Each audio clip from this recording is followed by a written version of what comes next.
자, 여행지리하고 창의경영의 정치영 선생님입니다. 사회문화 현상의 연구 방법에 대해서 2019년 3월, 그 다음에 6월, 9월, 11월 모의고사 문제를 준비를 했는데요.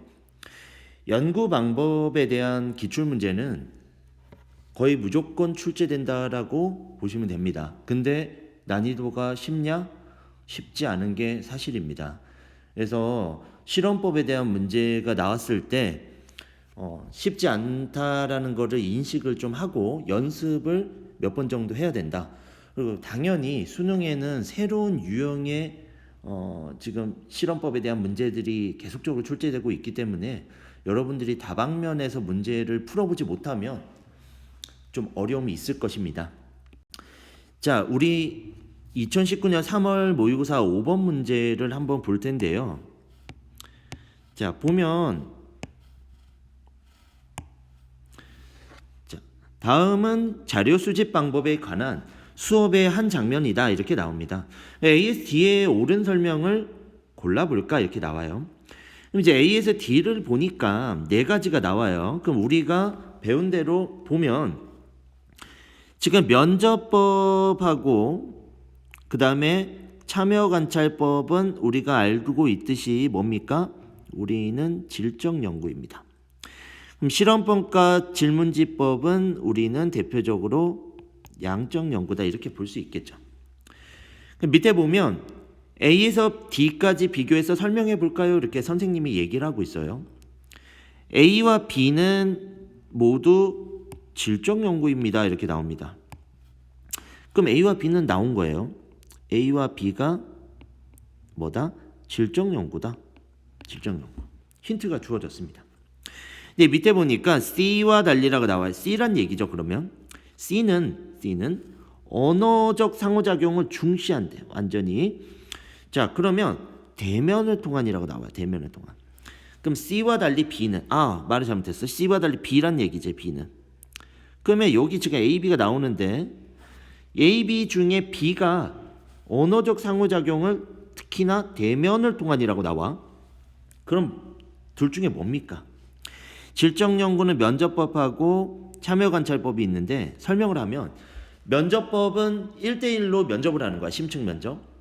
근데 참여관찰법은 아프리카 원주민한테 가서 바디랭귀지를 가지고 언어가 안 통하니까 바디랭귀지를 가지고도 통할 수 있는 게 참여관찰법이야. 그렇다면 언어적 상호작용을 중시한다라는 부분에서 뭡니까? 이거는 면접이다 이렇게 얘기할 수 있습니다. 자, 그러면 밑에 A와 달리 D라고 나옵니다. D는 여론조사 대량의 자료 수집 나오면 이거는 당연히 질문지법 나와야 됩니다. 그럼 이제 다 주어진 거예요. 지금 질문지는 양적 연구죠. 자, 그럼 한번 볼까요? 그러면 A는 우리가 뭡니까? 참여관찰법입니다. B는 면접법이죠. C가 지금 나오지 않았는데 C는 실험법밖에 없어요. 유일하게 실험법. 그럼 D는 질문지법이다. 4개가 나오면 문제는 다 풀었다 이렇게 볼 수 있습니다. 자, 한번 볼까요? 이제 자, A와 B는 여기 나와요. A와 B니까 이게 질적 연구라 그랬죠. 연구자의 편견이 개입돼 우려가 크다 이렇게 나옵니다. 당연하죠. 질적 연구는 연구자의 편견이 개입될 수 있습니다. 자, A와 C가 나옵니다. A는 참여관찰법이고 여기 C는 실험법인데 둘은 공통점이 사실 없는데 시간과 공간의 제약이 자유롭다 이렇게 나옵니다. 자유롭지 못합니다. 당연하게. 우리가 참여관찰은 시간적이나 공간적으로 자유로울 수 있어요. 어느 장소에 가가지고 많은 시간 동안 쓸 수 있는데 실험법은 정해진 시간 안에 어떤 대상자를 상대로 어떤 공간에서 실시를 해야 됩니다. 실험이니까. 그렇기 때문에 될 수가 없습니다. B에 C라고 돼 있어요. C. 자, C 한번 볼게요. 자료 수집 상황에서 C는 실험법이에요. 지금 여기서 말하는. 실험법은 인위적 통제 정도가 강하다. 맞습니다. 실험법 같은 경우는 어떤 실험을 하기 위해서 어떤 변수들을 통제하지 않으면 제대로 된 실험이 될 수가 없어요. 사회도 마찬가지, 과학도 마찬가지. 그러니까 기억 디귿은 맞다라고 볼 수 있습니다. B와 달리 D라고 되어 있습니다. D는 실험법이 아니고 질문지법입니다. 여기가 D 여기 나오죠. 질문지법.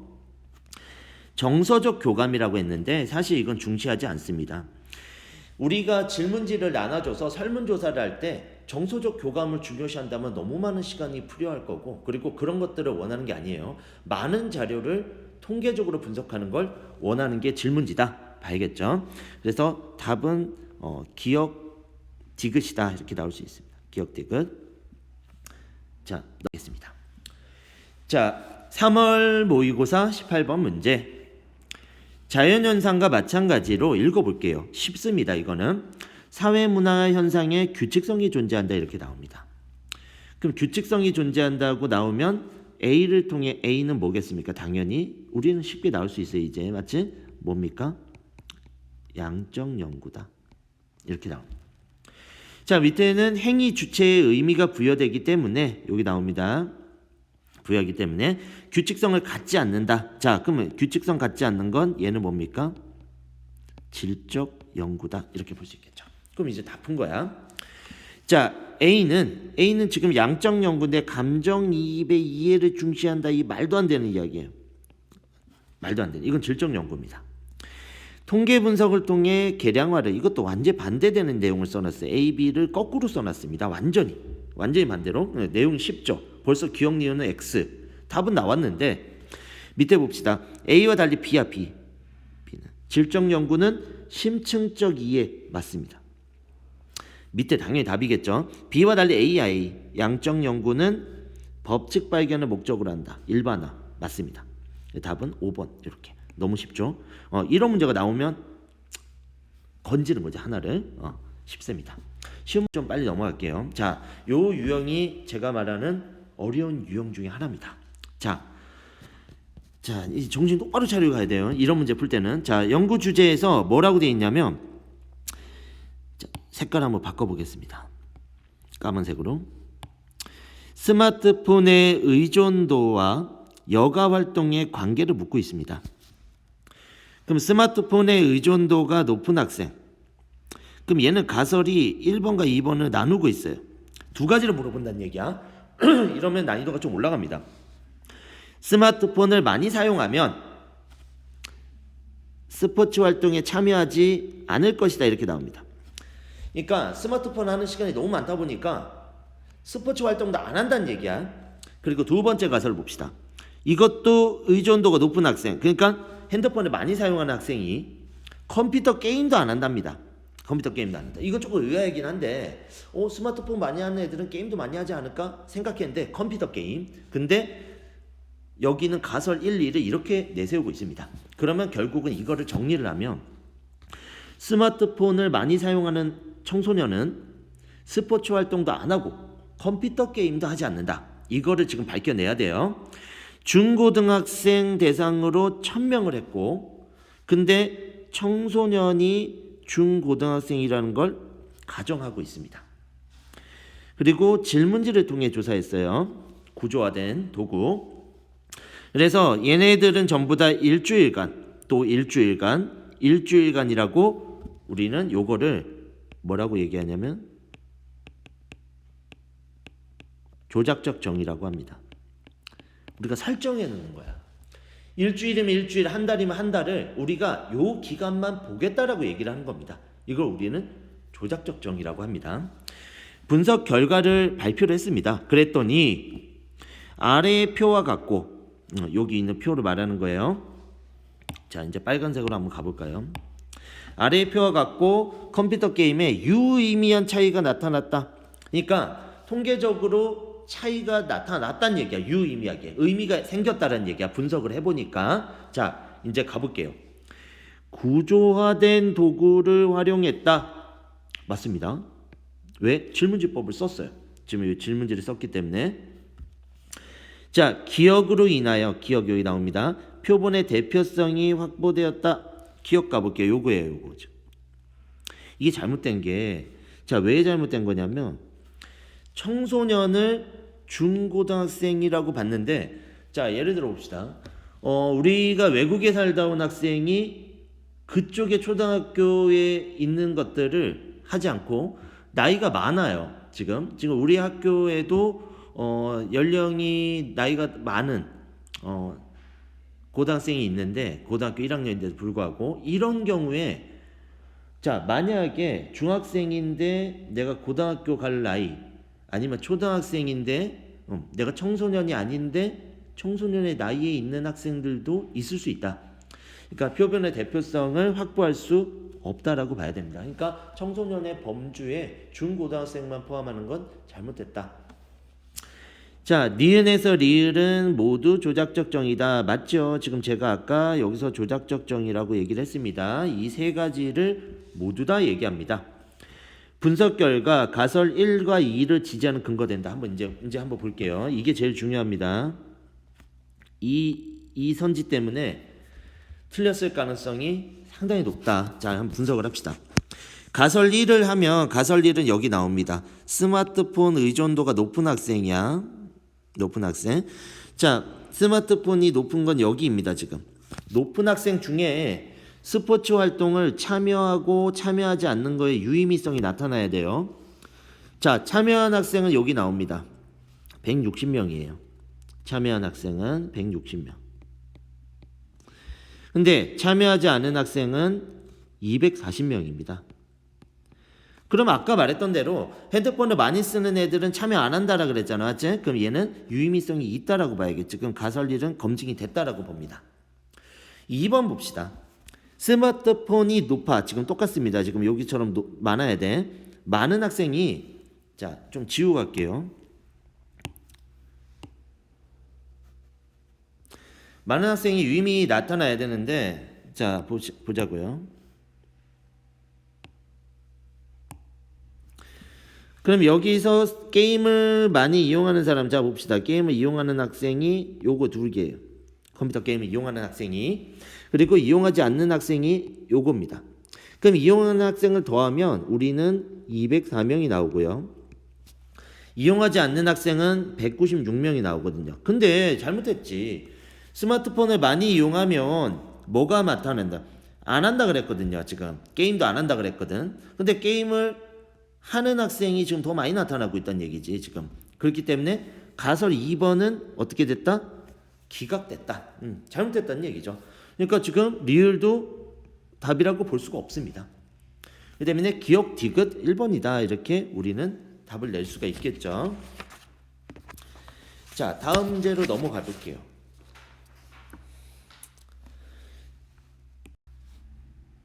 자, 요 부분은 쉬우면서도 자주 틀립니다. 여러분이. 그래서 6월 모의고사 12번 같은 문제는 우리가 별표를 3개 정도는 쳐놔야겠다. 왜? 쉬워 보이는데? 근데 막상 풀면 틀려요. 여러분들 대부분이 그렇습니다. 자, 뭐 때문에 틀린지 한번 볼게요. 이거는 여러분들이 지금 실태 조사를 읽었을 것이라고 생각하고 이것들을 먼저 봐야 됩니다. 이걸 보면서 분석을 하면 돼요. 문항 1번에 대해서 물어보고 있습니다. 자, 우리 파란색으로 한번 가볼까요? 연두색 한번 가볼까? 자, 특정 응답을 유도하고 있어요. 이렇게 얘기했는데 자, 여기 한번 읽어봅시다. 학력이 높은 분의 최종 학력은 무엇입니까? 얘기했는데 중졸 이하, 고졸, 대졸, 대학원졸 전부 설명하고 있습니다. 특정 응답을 유도하는 건 볼 수 없습니다. 자, 2번 문항 한번 가볼게요. 2번 문항. 2번 문항에서는 응답에 필요한 정보가 빠져 있어요. 이렇게 나옵니다. 자, 봅시다. 왜 빠져 있는지를 한번 볼게요. 설명을 하겠습니다. 이게 답이 맞는데 지금 제가 선지가 잘못됐습니다. 이게 선지 제가 다시 쓸게요. 이거를 수정한다는 게 못해서 그냥 바로 써서 쓰겠습니다. 여러분들의 자료에는 제대로 나와 있습니다. 죄송합니다. 이 부분은 일단 답은 여기 2번인데 을인데 자, 왜 설명을 할게요. 이게 지금 읽어봅시다. 여러분들이 왜 어렵냐면 이런 게 어려운 거야. 여가 활동에 쓰는 시간은 얼마나 됩니까? 그냥 봐서는 절대 틀린 거를 못 찾습니다. 여가 활동에 쓰는 시간 그래 저는 0에서 1시간 맞아요. 1시간에 2시간?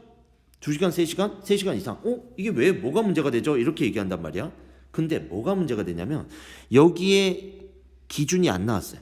일주일인지 하루인지 한 달인지가 나와 있지 않은 거야. 그러니까 응답에 필요한 정보가 빠져 있어요. 당연한 거예요. 너 한 달에 몇 시간 정도를 여가활동 쓰니라고 얘기를 물어봐야 되는데 그냥 시간이란 얘기지. 그냥 시간. 그럼 제가 1년에 2시간을 쓰는지 알 수 없다는 얘기죠. 이러면 답을 요구하기가 어렵다. 밑에도 역시나 구분하기 어렵습니다. 자, 한번 확실하게 따라갑시다. 3번 문항인데 여가활동엔 주로 어떤 활동을 합니까? 이렇게 나옵니다. 어떤 활동을 합니까? 근데 상호 배타적이라는 얘기를 한번 볼게요. 상호 배타적. 이게 뭐냐면 이 지금 공연 관람, 동호회 활동, SNS 활동, 독서, 여행 이 선지가 서로 연결되면 안 돼. 서로 배타적이냐고 물어보는 거야. 서로 전혀 다른 걸 물어보니라고 물어보는데 여기서 틀리면 돼. 동호회 활동 중에 독서를 하는 동호회도 있고 여행을 하는 동호회도 있어요. 공연 관람을 하는 동호회도 있습니다. 그러면 얘는 잘못된 거예요. 상호 배타적이냐고 얘기하면 전혀 다른 걸 물어봐야 돼. 그럼 동호회를 빼고 공연 동호회, 독서 동호회, 여행 동호회, SNS 동호회 이렇게 들어가야지 맞는 건데 요거는 잘못됐다 이렇게 봅니다. 1번하고 4번을 물어보고 있습니다. 한 질문에서 2가지 사항을 묻고 있어요. 이렇게 나옵니다. 근데 여기는 지금 새롭게 접해봤거나 앞으로 해보고 싶은 여가활동을 말을 했기 때문에 2가지를 물어보고 있습니다.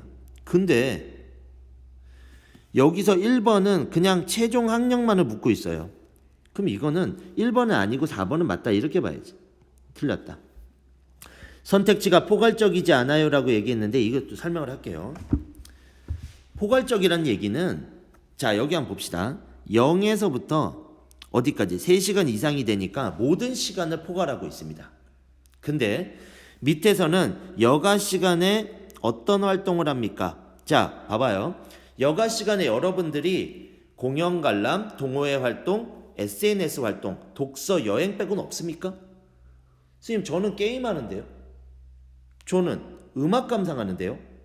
전체를 포괄할 수가 없다 이런 얘기예요 지금. 그래서 선택지가 포괄적이지 못하다 이렇게 보는 겁니다. 그래서 요거를 여러분들이 이해를 해줘야겠다 봅니다. 여기까지 끊고 다음 자